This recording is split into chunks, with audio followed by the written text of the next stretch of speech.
ಸರ್ಕಾರದ ವಿರುದ್ಧ ಇದೇ ತಿಂಗಳು ಡೆಲ್ಲಿಯಲ್ಲಿ ಬೃಹತ್ ಪ್ರತಿಭಟನೆ ಅಂದ್ಕೊಂಡಿದೆ. ಏನು ಸರ್ ಉದ್ದೇಶ? 2026-27ನೇ ಬಜೆಟ್ ಏನು ಮಂಡನೆ ಮಾಡಿದ್ದಾರೆ ನಮ್ಮ ಫೈನಾನ್ಸ್ ಮಿನಿಸ್ಟರ್ ನಿರ್ಮಲಾ ಸೀತಾರಾಮನ್ ಅವರು, ಅದರಲ್ಲಿ ನಮಗೆ ಇದು ಕೇಂದ್ರ ಸರ್ಕಾರದ ಹಣಕಾಸಿನ ಮಸೂದೆ 2026-27ರಲ್ಲಿ ಏನು ಮಂಡನೆ ಮಾಡಿದ್ದಾರೆ, ಅದರಲ್ಲಿ ಅಂಗವಿಕಲ ಪಿಂಚಣಿಗೆ ಏನು ನಮಗೆ ವಿನಾಯಿತಿ ಸಿಗ್ತಾ ಇತ್ತು, ಅದು 104 ವರ್ಷ ಕಾಲದಿಂದ ನಮ್ಮ ಅಂಗವಿಕಲ ಪಿಂಚಣಿಗೆ ಎಲ್ಲ ಯೋಧರಿಗೆ ಒಂದು ವಿನಾಯಿತಿಯನ್ನು ನಮಗೆ ಸಿಗ್ತಾರೆ. ಅದನ್ನು ಇವರು ಈ ಮಸೂದೆಯಲ್ಲಿ ತಂದು ಈ ಆದಾಯ ತೆರಿಗೆಯನ್ನು ಹಾಕೋಣ ಅಂತೇಳಿ ಇದು ಸ್ಪಷ್ಟವಾಗಿ ಹೇಳಿದ್ದಾರೆ. ಇದು ನಾನು ಕೇಂದ್ರ ಸರ್ಕಾರಕ್ಕೆ ಕೇಳೋದು ಏನಂದ್ರೆ, ಈ 26 ಜನಕ್ಕೆ ಏನು ನಮ್ಮ ದೇಶ ಬಿಟ್ಟು ಹೋಗಿದಾರೋ ಅವರಿಗೆ ಸಾಲವನ್ನು ಮನ್ನಾ ಮಾಡಿದ್ದಾರೆ ಕೇಂದ್ರ ಸರ್ಕಾರ. 12,000 ಕೋಟಿಯಷ್ಟು ಸಾಲವನ್ನು ಮನ್ನಾ ಮಾಡಿದ್ದಾರೆ.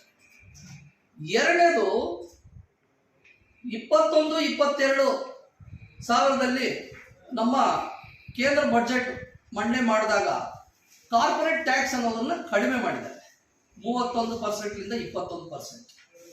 ಹಾಗೆ ನಡೆದಿರುವಾಗ ಕೇಂದ್ರ ಸರ್ಕಾರಕ್ಕೆ ಈ ಅಂಗವಿಕಲ ಪಿಂಚಣಿ ಏನು ಯೋಧರಿಗೆ ಈ ಆದಾಯ ತೆರಿಗೆ ಹಾಕಿದಾರೋ ಇದು ನ್ಯಾಯವಾ ಅಂತ ನಾವು ಕೇಳಬೇಕು. ಇದೇನು ಶೌರ್ಯಕ್ಕೆ ಪ್ರತಿಫಲವಾಗಿ ಇದು ಶಿಕ್ಷೆನಾ ಅಂತ ಕೇಳಬೇಕಾಗ್ತದೆ.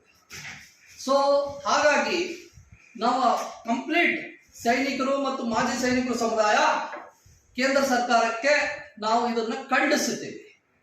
ಯಾಕಂದರೆ ಇದು ನ್ಯಾಯವಾಗಿಲ್ಲ, ಅನ್ಯಾಯ ಆಗಿದೆ.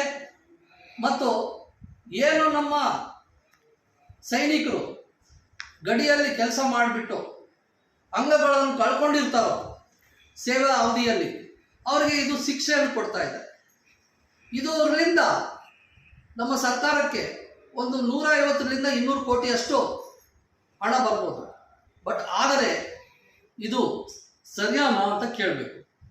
ಅದೇ ರೀತಿ ಈಗ ನಾವು ಎಲ್ಲ BJP MPsಗೆ ಕರೆ ಕೊಡ್ತಾ ಇದ್ದೀವಿ, ತಾವೆಲ್ಲರೂ ಬಂದು ಧ್ವನಿಯನ್ನು ಮೂಲಕ ಪ್ರೆಷರನ್ನು ತಂದು ಸರ್ಕಾರಕ್ಕೆ ಒತ್ತಡವನ್ನು ತಂದು ಈ ಏನು ಈ ಅಂಗವಿಕಲರ ಪಿಂಚಣಿ ಆದಾಯ ತೆರಿಗೆ ಹಾಕಿದರೋ ಅದು ವಾಪಸ್ ತಗೊಳ್ಳೋಕ್ಕೆ ಮನವಿಯನ್ನು ಮಾಡಬೇಕಾಗುತ್ತೆ.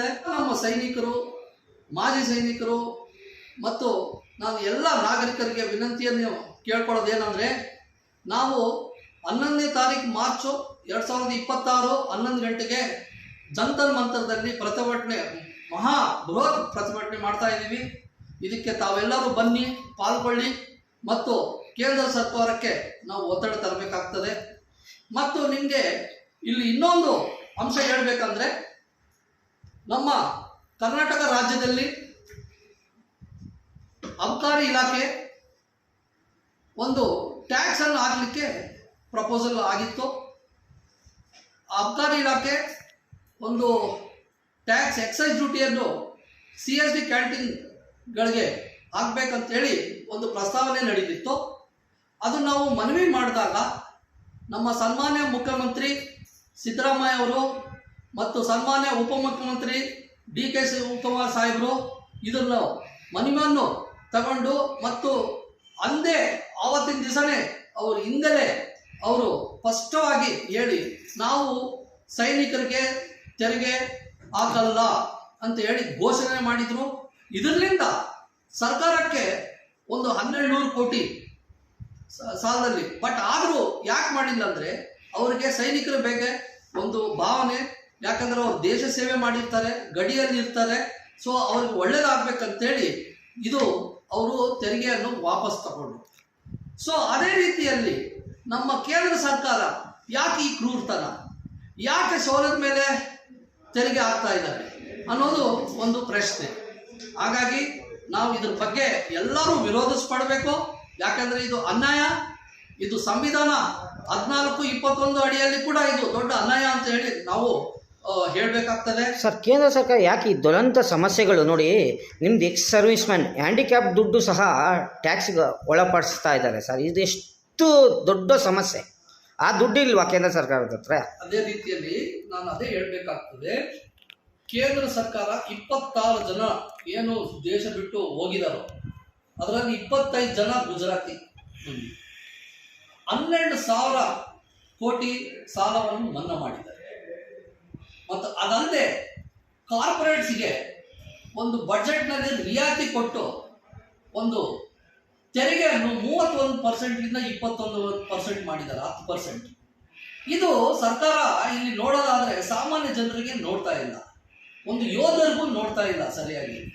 ಮತ್ತು ಈ ಅಂಗವಿಕಲರಿಗೆ ಯೋಧರಿಗೆ ಅವ್ರಿಗೂ ತೆರಿಗೆ ಹಾಕ್ಬೇಕಂದ್ರೆ ತಾವೇ ಯೋಚನೆ ಮಾಡಿ ಇದು ಸರಿಯಾದ